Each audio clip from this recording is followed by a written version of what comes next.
This is the Highway 3 project in Hedley at 20 Mile Creek. The two-lane bridge is actually complete.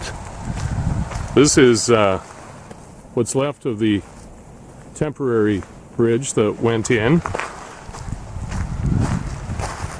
I should be able to actually walk right on this. Here we go. Here's what the two-lane looks like. Nice wide walking area. This is perfect.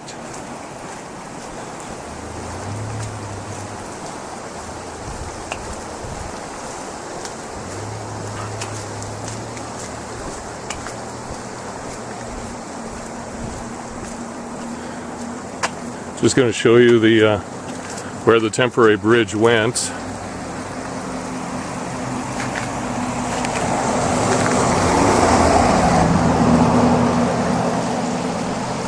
So naturally, the next phase of this job is to remove the temporary bridge that went in.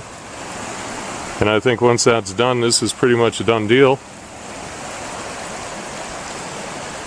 You see 20 Mile Creek, beautiful scene with some fall colors right up the creek.